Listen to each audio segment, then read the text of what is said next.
Eu quero fazer uns comentários sobre a redução de chuvas no Sudeste, especialmente no setor hidrelétrico, que fez com que os reservatórios do Sudeste ficassem baixos e aumentasse a conta de energia ou de luz dos consumidores, e comentários sobre essas previsões que estão sendo feitas de massas de ar polar intensas. Duas delas já entraram, causando problemas sérios, principalmente na cafeicultura, e é provável que outras duas mais aconteçam, e mostrar que isso, na realidade, vai ser um cenário climático que pode persistir pelos próximos 10, 15 anos. Quero justificar isso. O meteorologista russo Van Gengen, ele percebeu que havia períodos em que o jato polar ficava mais zonal, seguindo praticamente um círculo de latitude, e isso fazia com que o ar frio fosse se acumulando na região polar, a temperatura baixando pela perda de radiação infravermelha para o espaço exterior, e ao mesmo tempo que o ar quente ficava confinado na região tropical. Essa situação, essa diferença entre ar polar, temperatura de ar polar e temperatura de ar tropical, vai aumentando ano após ano, de tal forma que quebra o jato, e o jato se torna muito instável e forma esses meandros, tá? Como nós estamos vendo aqui, em que dá a entrada de ar frio vindo do polo em direção ao Equador, e dá a entrada de ar quente indo dos trópicos em direção aos polos. No caso, por exemplo, se o ar frio estiver entrando aqui, o ar quente pode estar indo da África, norte da África, deserto do Saara, para a Europa, e isso provoca ondas de calor, enquanto outros têm ondas de ar frio. E essas ondas, elas vão aos poucos, né, se propagando, essa configuração vai se propagando aos poucos, de oeste para leste, de tal forma que as regiões têm alternadamente ar polar, surtos de ar polar chegando, e depois são repostos por surtos de ar quente. Então, esse último período, de 1976 a 2005, o jato ficou praticamente zonal, e no período anterior o jato estava, então, com esses meandros. E o Van Gengen, então, criou um índice, né, o índice de circulação atmosférica. Aqui está a variação da temperatura global, e o índice é essa linha mais fininha aqui. Notem que interessante como ele se justapõe à chamada temperatura média global. Então, de 1916 a 1945, o índice estava crescendo. Isso coincidiu com um aquecimento do planeta com temperaturas bastante elevadas na década de 30. De 46 a 75, o índice estava decrescendo, chegou a um mínimo em 75, quando nós tivemos aquela famosa geada de julho de 75, e nesse meio aqui também tivemos várias geadas, como a de 52, a de 55. Posteriormente, em 76, virou de novo e passou a crescer novamente, produzindo esse período mais aquecido que nós tivemos, de 76 até 2005, e um período mais chuvoso também. Agora, o grande problema é saber se entre 2006 e 2035 o índice vai começar de novo a decrescer, como foi de 46 a 75. Então, Van Gain percebeu que, ora, o jato ficava mais zonal, e isso criava, então, os aquecimentos com invernos mais amenos, e ora o jato ficava quebrado mais com a componente meridional mais forte, e isso tem um período aí aproximado de 25 e 30 anos. Claro, não se sabe ao certo, porque essas séries são relativamente curtas. Então, a grande questão é saber se agora o índice realmente vai decrescer, né? E aí nós teríamos, então, no período 2006 a 2005, 2035, um período semelhante a 1946, 1975, com uma frequência maior de geadas de severas para fatais. E a gente já pode perceber isso no ano a ano, já antes, alguns meses antes. Por exemplo, já em outubro, percebemos que as frentes frias que estão passando por o hemisfério norte, essa imagem do satélite GOES, as coloridas representam nuvens de tempestade, sendo as mais severas as que estão brancas e lilás, e regiões que estão sem nuvens, com domínio de alta pressão, aparece claro como esta aqui. Então, já em outubro do ano passado, a gente já percebeu que várias dessas frentes elas estavam chegando até a região equatorial, semelhante àquela figura de uma circulação com um componente meridional mais intenso do que estava entre 76 e 2005. Então, o que acontece quando se tem mais chuva aqui na região tropical, acima dos oceanos, a circulação então sobe, o ar sobe para a formação de nuvens e chuva e desce seco. E quando ele desce seco, ele cria uma camada de inversão, mais ou menos entre 2 km e 3 km de altura, e esse ar descendo seco ele vai criar um sistema de alta pressão na superfície, que é altamente persistente. Como nós estamos vendo agora, essa imagem é do dia 23 de julho, temos uma frente fria lá saindo do continente norte-americano, nós temos uma frente fria nossa aqui varrendo o Brasil, mas que não é tão ativa sob o ponto de vista de precipitação, com raras exceções. Algumas células são, mas de maneira geral a frente não é, por conta então do domínio dessa alta pressão que pega o país praticamente todinho. Então, como disse, essa alta pressão, o ar seco desce em cima da região, cria uma inversão de temperatura que inibe o desenvolvimento das nuvens e, consequentemente, traz uma redução na precipitação. Então, se nós pegarmos, por exemplo, a situação do ano passado, a gente nota aqui nessa elipse vermelha que houve uma redução à ordem de 50 milímetros em média por mês, o que em 12 meses representa uma redução significativa, superior a 600 milímetros por ano. E, por exemplo, de acordo com o Itaipu Binacional, a média de precipitação na área brasileira da bacia do Rio Paraná é 1.400 milímetros por ano. Significa, então, 600 milímetros significa uma redução de 440% na chuva, na precipitação que cai na bacia.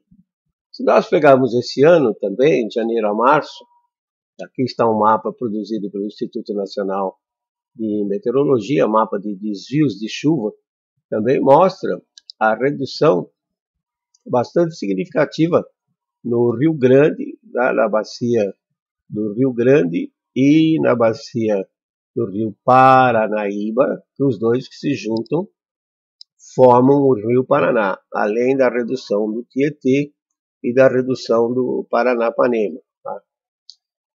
Em janeiro a março, e depois a gente vê que a situação persistiu de abril, junho, com reduções acumuladas entre 50 e 200 milímetros de chuva nesse período, de tal sorte que, como já chove menos nessa época, de abril a junho, então a redução é mais significativa, em torno de 80%. Mas essa situação ela não é de agora. Como eu disse, é muito provável que tenha havido uma virada no clima, na circulação com o componente meridional mais intensa, a partir de 2005, 2006. Então, o que eu fiz foi um mapa. Eu peguei os desvios de precipitação dessa última década, quando comparado com a média utilizada de 1981 a 2010. E vocês podem ver aqui que algumas regiões, tá? Por exemplo, praticamente quase que todo o leste do país, vamos dizer assim, sofreu reduções entre 20 e 30 milímetros, conforme pode ver aqui na escala de cores, né?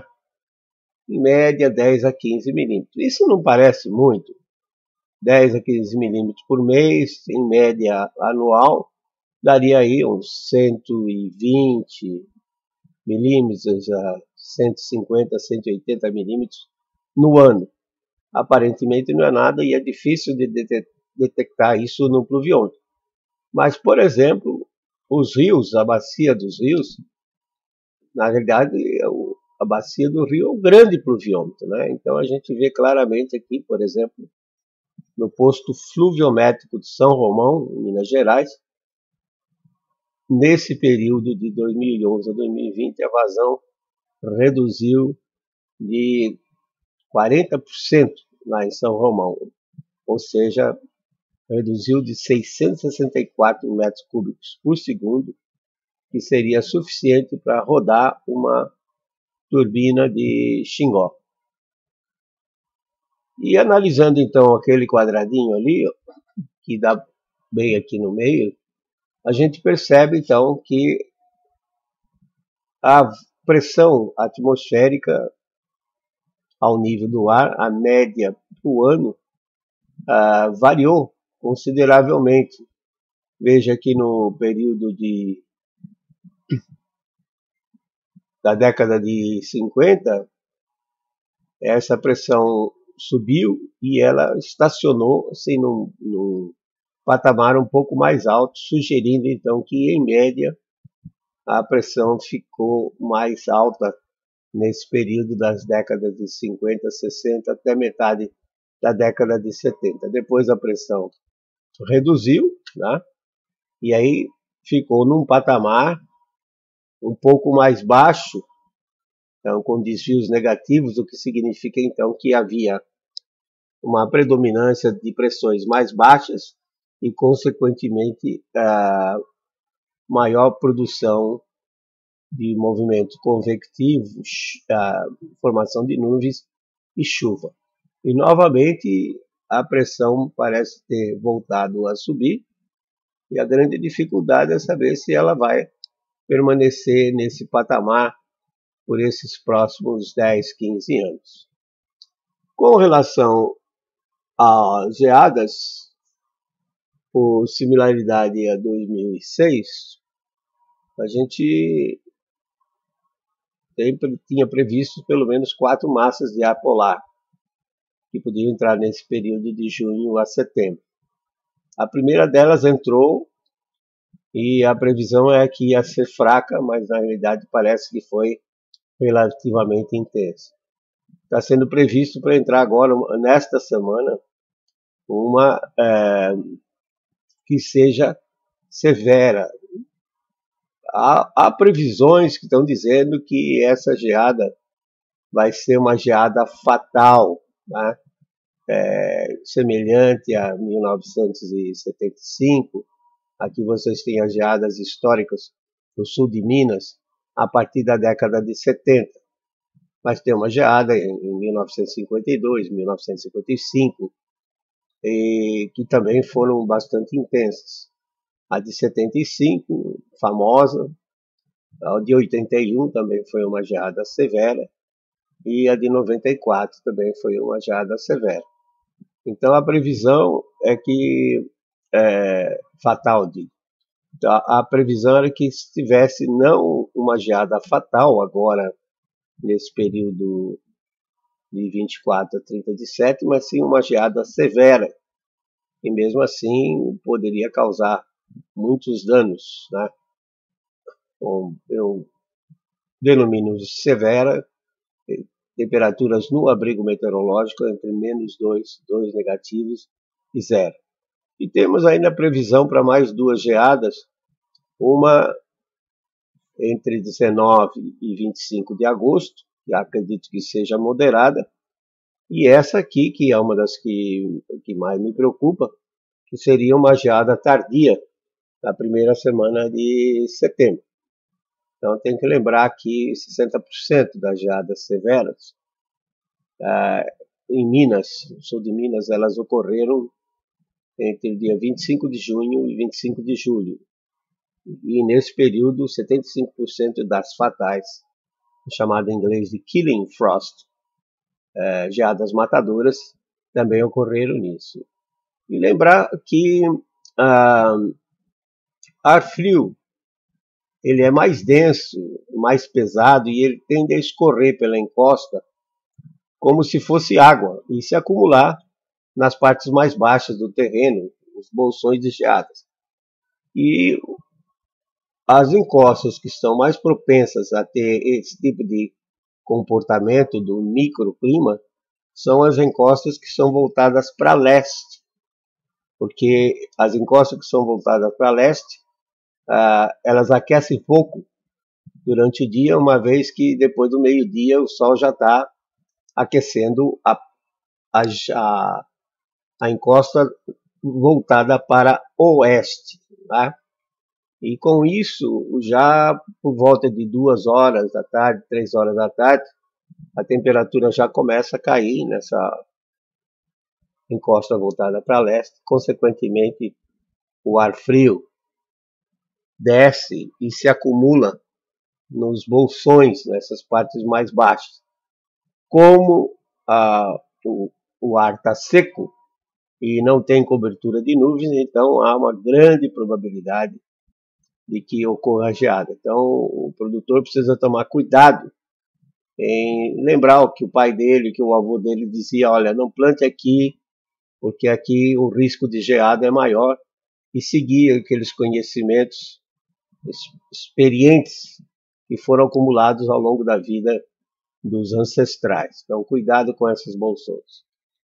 E diante desse cenário futuro, quer dizer, esse cenário de redução de chuva que nós vimos no ano passado e nesse ano, e de invernos com massas de ar polar, incursões de massa de ar polar mais frias, ele vai se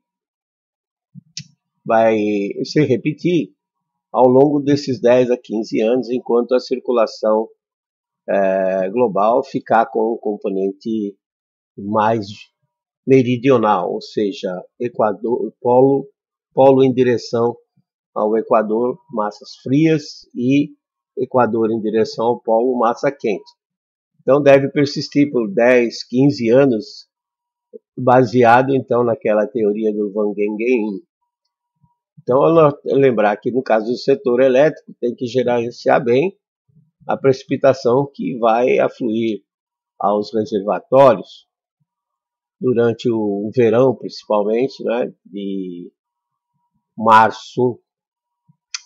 outubro até março, e conscientizar a população quanto ao consumo de água, um consumo realmente que seja consciente, não desperdiçar água. E no setor agrário, embora as partes mais ao sul do Brasil, pegando aí de Mato Grosso do Sul, sul de Minas, São Paulo, venham a sofrer uma frequência maior de incursões de massa de ar polar no inverno.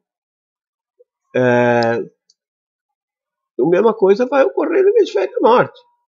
O hemisfério norte também vai ter seus invernos alongados, com geadas e nevascas precoces, por exemplo, já em setembro, início de outubro, e também geadas tardias em abril até maio, né, muitas vezes mantendo o solo congelado e retardando o plantio de tal forma que o pessoal perde a janela de plantio e fica então sujeito a essas geadas e nevadas precoces em setembro ou outubro, no hemisfério norte.